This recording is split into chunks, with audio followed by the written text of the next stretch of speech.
thank you for coming to this. You ready for this the whole career? Nope.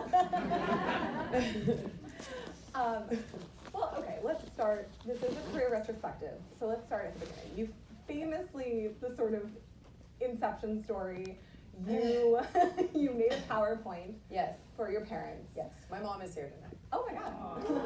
You remember this, Mom?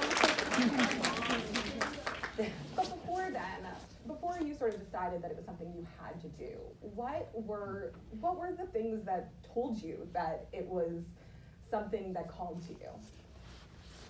Well, I was cast in the play in first grade at my school, and there was one part for a first grader and the rest were fifth graders, so that should tell you everything you need to know, because when you're the only younger kid and everyone's older, you're like, this is awesome. And I loved it. I mean, I think I was kind of a performer of a kid. I loved dressing up. I loved, I'm sure everyone in this room can maybe relate to that in a sense. And I was also a very anxious kid. After I had done the play, or around the same time, when I was in first grade, I started having like a lot of panic attacks, and I was very anxious. And so for a number of years, I was kind of afraid to leave the house. Mm-hmm. And then once I moved through that a bit, years later, I was desperate to act again. Yeah. And I did say, Mom, I don't want to draw attention to you. I'm sorry, but I do vividly remember you saying that I said to you, if I can't act, I'll die. Is that correct? Dramatic. So, which is like such an actor thing to say. So then I started doing plays at a youth theater in Arizona, which is just an incredible place called Valley Youth Theater. I'm from Phoenix, and it was in downtown Phoenix, and I did play after play after play after play. And when I was about 12 or 13, sorry, it's a retrospective, so I guess I'm allowed to do this. Yeah, sorry, you're it's like a long-winded answer. Go as long as you want, or if you want. Thanks, all right, we're going all night. I'm gonna start passing out shots soon. There was an open casting call online. My dream always was SNL, because my mom had shown me SNL when I was very young, and there was an open casting call for All That. Do you guys remember All That on Nickelodeon? And so they were doing like a new version of All That, and it was not like the Lori Beth Denberg days. It was like a reinvigoration of All That, I guess. And so we went to the open casting call in LA. It's like a 6-hour drive from Phoenix. And I auditioned, and I got a call back, and I was so excited, and I just kind of loved the experience of auditioning, but I didn't get a part on the show, spoiler alert. And so that started, I think, kind of a seed in me of the idea that maybe beyond theater I could do something else. And then I made this PowerPoint. About why it would be great to go out to LA for pilot season, and here's a bunch of people that started young too, and the references were like, who was in it?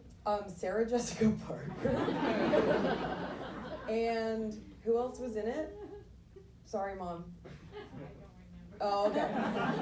There were people that had started like when they were younger, and that was my pitch, that I could go out to LA for pilot season, and yes, so that was a long story, and I don't even know if I answered your question. No, that was exactly the question. No, was there? I mean, so you say it was SNL. Was that the sort of formative, piece of entertainment that was like, I want to do this, or were there other sort of movies or television shows that really inspired you? Yes, there were others. SNL was huge for me. I loved Gilda Radner. I loved Molly Shannon. I loved, there were a lot of people in the season that I was growing up in the 90s of SNL were like insane cast, stacked, and I was very inspired by them. And also my dad is a huge fan of 70s comedy, so I was watching like The Jerk and Planes, Trains, and Automobiles, that's 80s.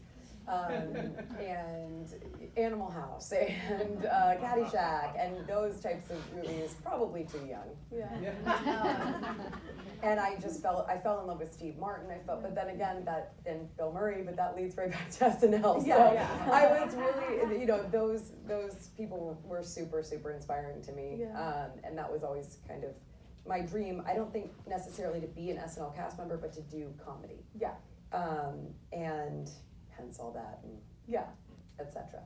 So yeah, that was my formative stuff was a lot of John Hughes and SNL. And as I got a little bit older, before I moved to LA, I started watching a little bit more.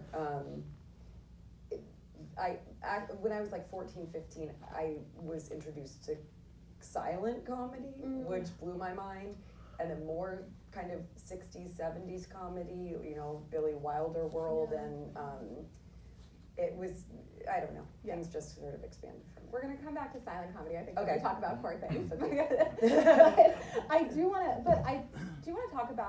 ask you sort of like, so when you got out to LA, like, did your perception change of the job? Like, did you like it? Was it, how did it sort of work? How did it feel for you once you actually sort of achieved that dream of just, that first dream of just getting there? Well, I was 15, so I was with my mom, and which was incredible, and that's not to be dismissed, because I know that not that anyone would dismiss that, but there is a huge opportunity when you have parents that are supportive of that, because I think for a lot of creative people in general, that's not the case. That you do have to wait longer. You're not 15 going like, well, let's go to LA, and your parents like, cool, let's head out. Like, it's crazy. You're a psychopath. I've always said it, and I mean it. No, but I'm so grateful, because that without that would, obviously that would not have been feasible. And so I was so lucky to have that support system. So I had a kind of a youth agency. There are these like kid agencies in LA. And I signed with one of them, and I started going on these auditions, and it's a weird world going on all of those auditions as a young person. I think I loved acting, but it does turn into something else. When I was doing all these plays, and so I was playing these full roles, but auditioning is a very different animal. And went on a lot of them, didn't get any of them, and then it just kind of stopped. And we sort of had a decision to make, which was, do we stay here post-pilot season, or should I go home now and, go back to regular school like a person, like it makes sense. And my mom saw a commercial on TV, on VH1, for a reality show called In Search of the New Partridge Family. And she was like, you sort of look like Susan Day. I think you could be a little Partridge. And it was an open casting call, and I was like, I've been going on real auditions. Like, this is an open casting call, what? I went. And lived in a hotel for 7 weeks at the Sheraton Universal doing a reality search competition for the New Partridge Family. And that was the first thing that I ever got to do. Was that your first time on a set? Yes. And what was that like? It was, well, a reality show is different than the actual set. Like, the reality show experience, it was kind of like American Idol. It was like a stage, and we would sing and do little scenes once a week, and then in between we would have like rehearsals and stuff. I mean, it was really kind of the drill of the reality search competition shows. And then I got the part in the end, and we did a pilot that they aired months later at like 10:30 p.m. on VH1, and all the writers took their names off of it. And they like didn't advertise the show. They were like, congratulations, like that was it. And but being on set was amazing. Like, it was to be in a trailer for the first time, and like to do it, I was thrilled. It didn't have legs, I guess, as a show. But the experience was actually pretty incredible. It introduced me. There was a music producer on the show that for some reason was like, I think maybe you know need a different system than this agency that you've been with, and I really want to introduce you to someone. It was a lawyer. And he said, I want to introduce you to a lawyer because maybe you'll be a little bit more protected. You're gonna be protected. You're 15 years old and like you're going to keep auditioning. And this lawyer said, I think you need a manager, and introduced me to Doug Wald, who has been my manager for 20 years now. I'm 35, so when I was 15, I found with Doug, and he's responsible for so much of it. So it led to these. It's so weird because you can, you know, you judge these things in the moment, or you think like. It's a reality show, whatever. But man, it led to some unbelievable things. So thank you, Mother. I mean, okay, so talking about sort of the big break, when you auditioned for Superbad, did you sort of have a sense that this was going to be a role that would sort of catapult you into the next level? I mean, no. I don't think I've ever had a sense of any of that idea ever. But with Superbad, it's kind of another story, like the Partridge Family. There was this casting director, Allison Jones, who's like an iconic comedy casting director, and I had auditioned for her from the age of, you know, during when I was 15 and 16, and I had auditioned for her for a lot of different parts that I did not get. And she called me and she said, I'd love you to come in like on a Saturday and just put yourself on tape for this, because I have a weird feeling that this might be a good thing for you. And it was Superbad, and so I put myself on tape, and then months later, they called me and they asked me to do a chemistry test with Jonah, and we did a table read, and then it led to it actually happening, which was wild, and I was 17. But another one of those things of all these moments in your life that you think really like this isn't useful, or this won't amount to anything, or all these roles I didn't get. That casting director remembered me. Right. And all of those kind of did have a purpose and a point, and so that, I mean, just in thinking about tonight, because I was like a retrospective, I was like, what are we going to talk about other than the house bunny?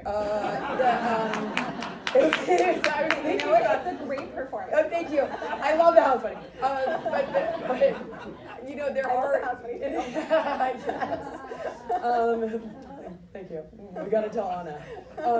But it didn't make me think about, you know, all of these moments and these things that you think maybe are insignificant or, you know, aren't leading to something. Because I think as an actor, there's so much of it. There's so much of the rejection in these moments where you're like, oh, that was wasted time, or like, what did I do, or why did I prepare for so long for this thing that like never amounted to anything, or they weren't paying attention to me, or they said goodbye early, or whatever it may be.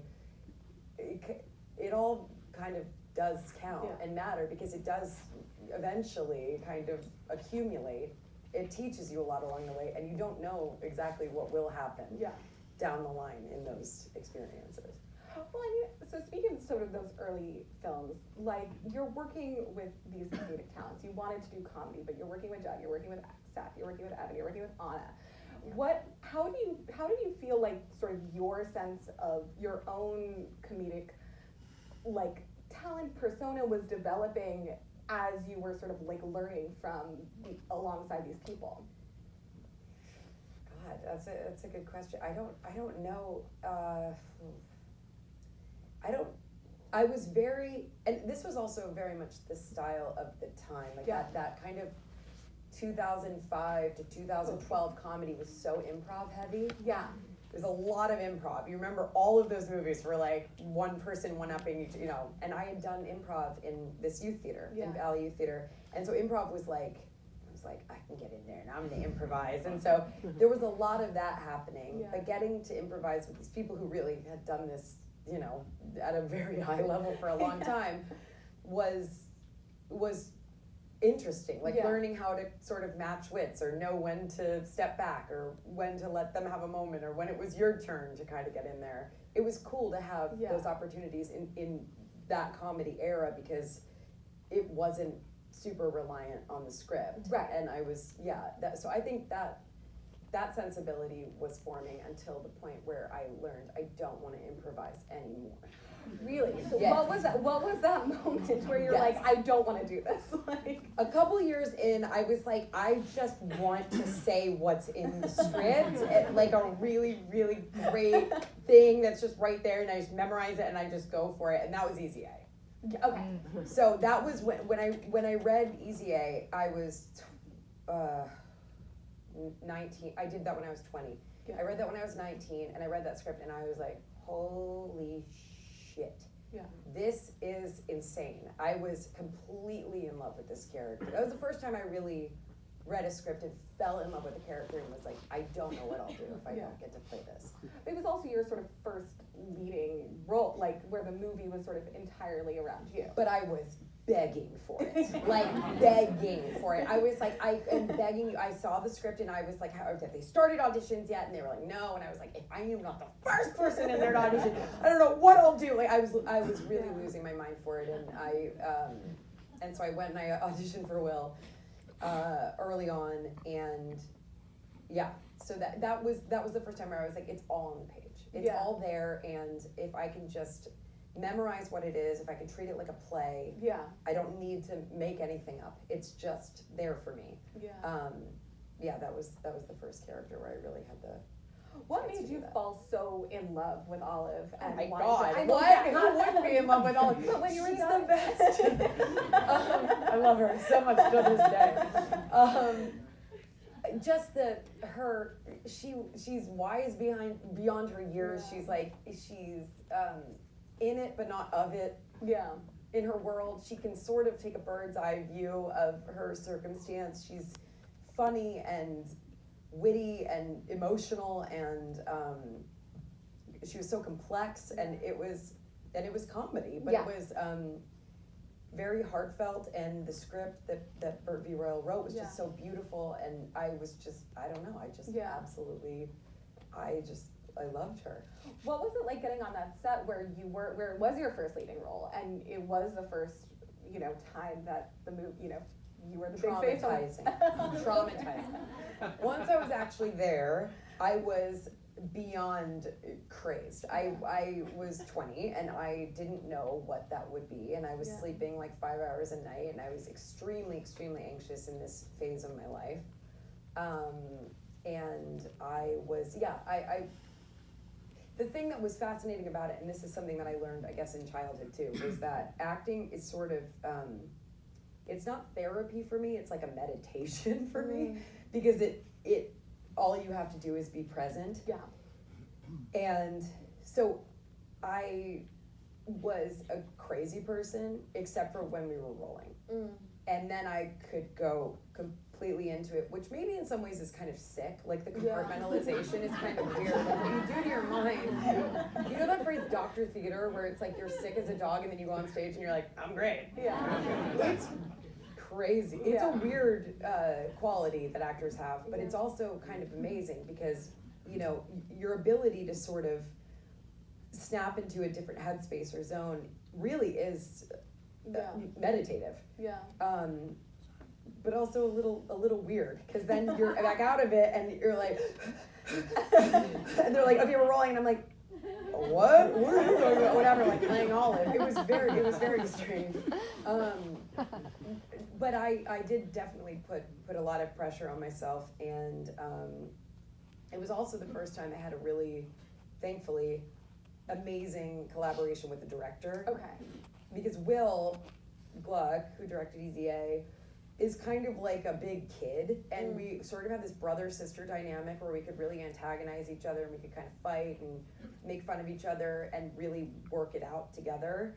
And that felt really incredible to me, because I felt like an equal partner with him, and even though I was a 20-year-old kid, Olive is it's such an integral part of the movie that I felt like we were working in tandem, and that was the first time I ever had that experience with him.